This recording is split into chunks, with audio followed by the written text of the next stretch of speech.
Welcome back, gang. I'm Jason Emmett. This is Rewind Toys, and today we're going to be discussing a line that was way bigger than the name would have implied.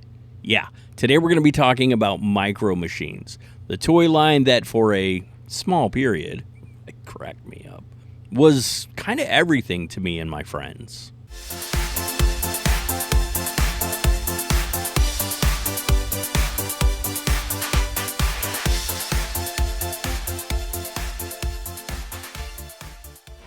All right, so for this one, we're going to go way back to 1986. Originally, they were distributed by Galoob, and they were cars, they were trucks, they were boats, planes, even motorcycles, all shrunk down to a tiny scale. Yeah, that's it. That's all they were. But the thing is, they looked really cool. Now, I can't explain why people like smaller versions of things. I just know that they do. And Micro Machines, well, they kind of had a strange life about them. They were colorful, they were fun, and they hurt like a son of a bitch if you stepped on one barefoot. So the story behind where they came from is a story I really sort of appreciate. I appreciate it because it's simple, kind of like the idea behind the cars themselves. The concept of the Micro Machine car came from attorney turned toy store owner Clemens V. Hedin Jr. and his wife Patty Jo Hedin. Now, rumor has it that Clemens and Patty Jo started to conceive of the idea after they heard a toy manufacturer complain about the price of making toy cars. Toiling away in their toy store, Fun City, USA, the two of them came up with an idea. A new original line that would in fact be less expensive to manufacture, to store, even to transport. They took that simple idea to a model maker, and together they created 24 prototypes. It was a small idea, literally. Take the cars and, well, make them smaller.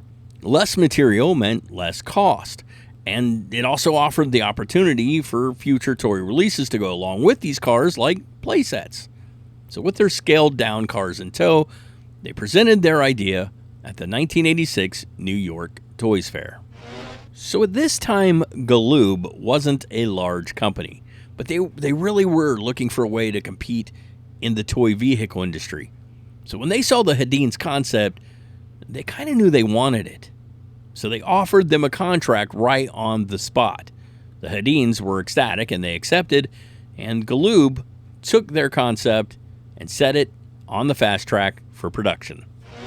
So you bought Micro Machines in a 5-pack, and the vehicles displayed in such a way that leaving them in the package almost made sense, except back in 1986, I wanted to play with them, and play with them I did.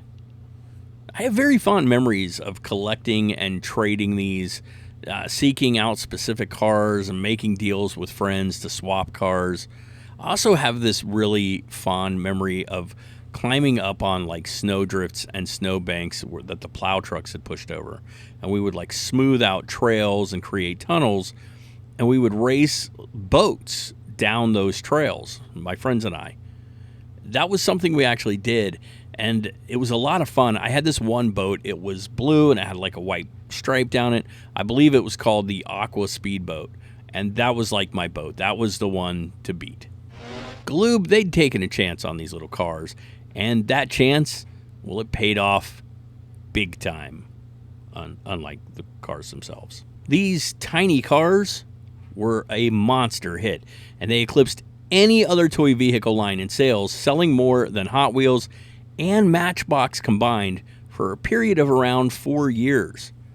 Micro Machines were a thriving market for Galoob, and over time, a number of vehicles and playsets would hit the market. Now, I would love to give you a complete list, but I can't.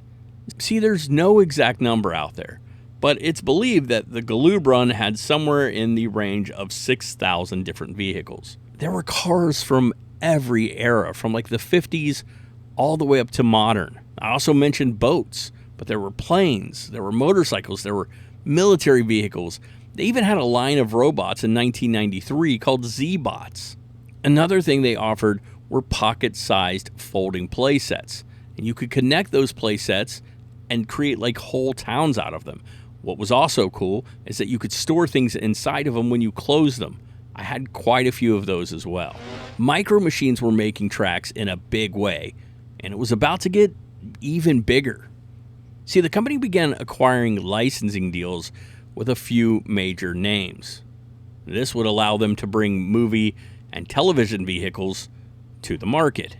For collectors, this was kind of an awesome thing because they brought with them Star Wars, G.I. Joe, NASCAR, Star Trek, even Indiana Jones and Power Rangers. And I can tell you that, yes, we sought out the Star Wars lines big time back then. So in 1998, Galoob was purchased by Hasbro. Now, I don't know the exact reason why production stopped on Micro Machines, but I do know that a lot of people believe that the Hasbro purchase had something to do with it, and they do blame Hasbro for the decline.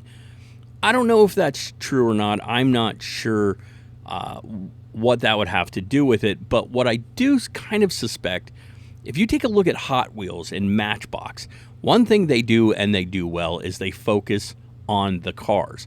Yes, they have released play sets and race tracks, and they've had video games and the like, but in the end, it is the cars that they focus on.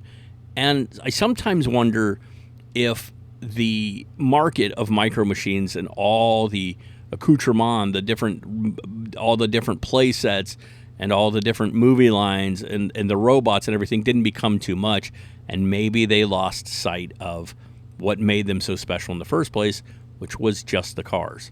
This is just a guess. I really don't know. I do want to say that when they were at their peak, one thing they did very well was the commercials. Their commercials were something special. The spokesman was a man named Motormouth John Machida Jr., and at the time, according to the Guinness Book of World Records, he was the fastest talking man in the world. If you don't remember these commercials, you should definitely head over to YouTube and check them out. They're kind of awesome. So what I can tell you is that first run of Micro Machines had 11 vehicles. But again, between 1986 and 1999, hundreds and thousands of vehicles were released. There are lists out there that do their best, and one of the best lists I've come across has been on the Fandom Wiki page, which lists the different years, and you can kind of go through them there. There was also, I think it's still there, the Micro Machine Museum site. This is a good one because they break things into categories and subcategories and offer images of different variations of the cars. So if you're looking to collect loose, these days a car can range you from $1 to $5 a piece. You can also hop on eBay and sometimes buy a handful of cars for a pretty decent price. As is always the case, though, original carded is going to run you quite a bit more because, as I mentioned before, even on card, they make a great looking display. Now, a couple of years back, Hasbro released a revival line and actually picked a few of those packs up. This is good for those who simply want these cars again, and believe it or not, it's also good for vintage collectors. See, what this does is it generates interest, and that means people will be clamoring for the originals, and that means people are going to be looking for the originals and trying to sell the originals. If you're a car guy or girl, or if you just dig 80s stuff, Micro Machines are a great addition to any collection. Anyway, guys, that's it. That's all we have to say about this awesome little line. Let me know if you collected them, and let me know if you still do. I would love to see some pictures of your Micro Machines collections. You can drop that down in the comments. Hey guys, since we're talking about small cars, I have a small, just a tiny little favor to ask. I mean, one, you can go follow us on Instagram. It's right there. I put cool pictures of my collection and whatnot on there. But if you have just like a second, if you could click that subscribe button, that would be awesome. Thank you, guys. Okay, guys, thank you so much for joining us again. We will be back again next week with a whole new segment.